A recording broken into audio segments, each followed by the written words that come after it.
Dámy a páni, o chvíľu tu privítam Mariku Gombitovú.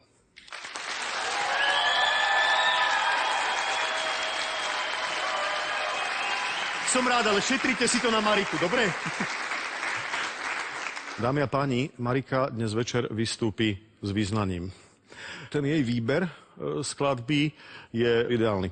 Vôbec sme to zaregistrovali, tie posledné roky význanie malo viacero interpretok. A čo si budeme hovoriť, boli to skvelé speváčky, určite. Ale myslím si, že fanúšikovia tejto piesne a Marikiny si zaslúžia, aby opäť po rokoch tú pieseň počuli v jej jedinečnom, nenapodobiteľnom prevedení. Pretože Marika je len jedna. Marika spravila z tejto pieseň nie hit, to je málo. Ona z nej podľa mňa spravila hymnus slovenskej populárnej hudby posledných 10 ročí. A to je veľká vec. Ja keď som pred 14 rokmi, to už tiež dosť dlho moderujem, musím povedať. No, bolo to v roku 2000, moderoval som odozdávanie Zlatých Slávikov a vtedy som tak rozmýšľal, ako uviesť Mariku, veď o nej všetci všetko vedia. A povedal som vtedy len jedinú vetu. Dámy a páni, milí priatelia, uvádzať ďalšieho hostia nejakým zbytočne dlhým komentárom by bolo úplne zbytočným plýtvaním slov, pretože stačí povedať jej meno a hneď je všetkým všetko jasné. Prešlo 14 rokov a mám pocit, že to platí stále. Dámy a páni, privítajte ju, prosím. Prichádza Marika Gombitová.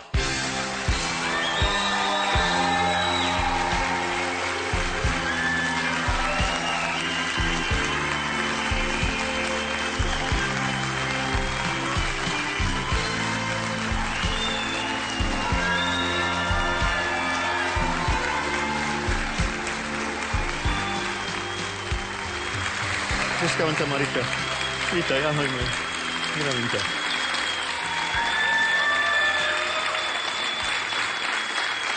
Dámy a páni,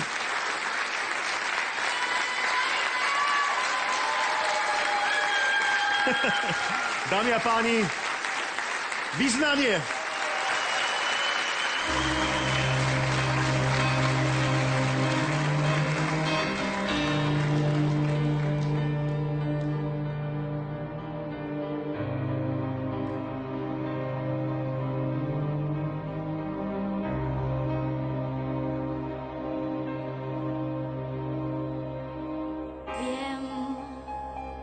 Mal si plnú čiapku snov.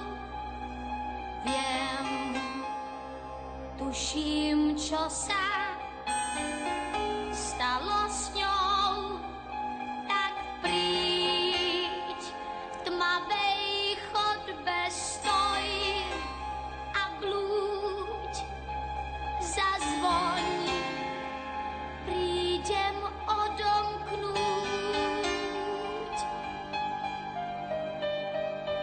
Príď, klavír spí tu pod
Ďakujem.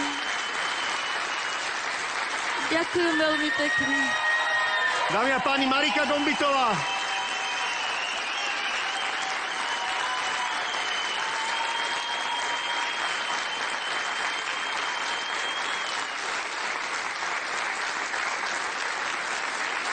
Tlieskate Marike Gombitovej. Ďakujem vám. Priatelia,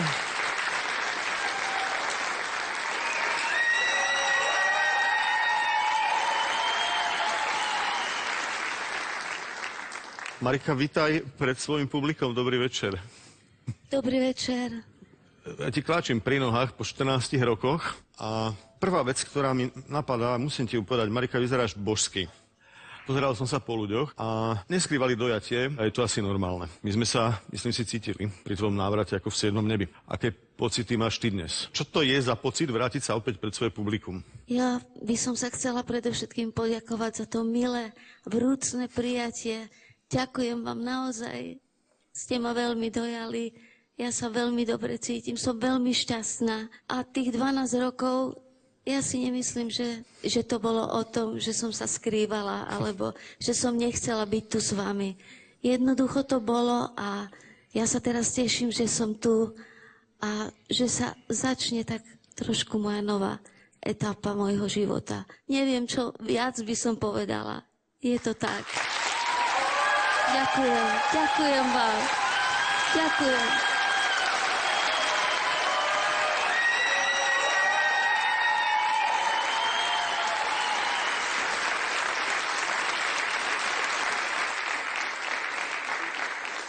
Šťastná a verím, že to tak bude aj naďalej. Ja ti ďakujem, že ten návrat robíš práve v relácii, ktorá je o ťažko skúšaných ľuďoch. Teším sa, že som tu.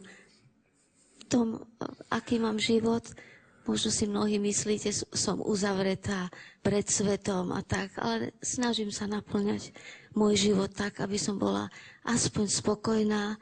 Mám 2 mojich psíčkov, o ktorých sa starám. Dávajú mi veľa lásky, ja im opätujem, takže som veľmi šťastná. Ale spevačka potrebuje publikum. Presne. A dnes si doplnila ten svoj kruh, to svoje publikum. Áno, naozaj sa úprimne teším. Marika, blížia sa Vianoce, to sú najkrajšie sviatky roka. Ja si trúfam povedať, že pre nás, pre tvoje publikum, ja neviem, či my sme si dnes, nedeľa, večer, 7. december, nevybrali už najkrajší darček. Ja neviem, či ešte môžeme niečo krajšie pod stromčekom dostať. Myslím si, že z tohto veľa ľudí bude žiť a čerpať energiu. Chceš niečo pred tými krásnymi sviatkami roka a možno na prelome nových rokov svojim fanúšikom odkázať? Povedať? Ja chcem poďakovať predovšetkým za dôveru, pochopenie za tie roky, že stáli pri mne, za podporu a keďže sa blížia naše najkrajšie sviatky, chcela by som popriať všetkým šťastné a veselé, najmä pokojné vianočné sviatky a v novom roku najmä to zdravie, šťastie, pokoru a všetko najlepšie. Aj vám všetkým. Aj vám všetkým. Dámy a páni, Marika Gombitová.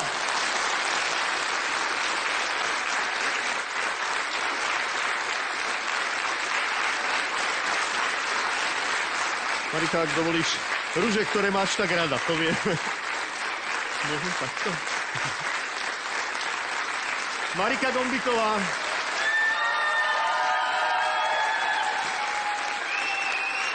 Môžem si dovoliť takú malú pozornosť. To je pre teba, to je taká malá spomienka. Postavím to. Dnes mi ti držím palce, nech sa to vydarí. A dúfam, že v budúcom roku v plnej sile a grácii, tak ako to len ty vieš. Bola si skvelá, ďakujem ti veľmi pekne, veľmi cťou. Marika Gombitová! Ako Marika slúbila, toto je odchádzanie už len na krátky čas.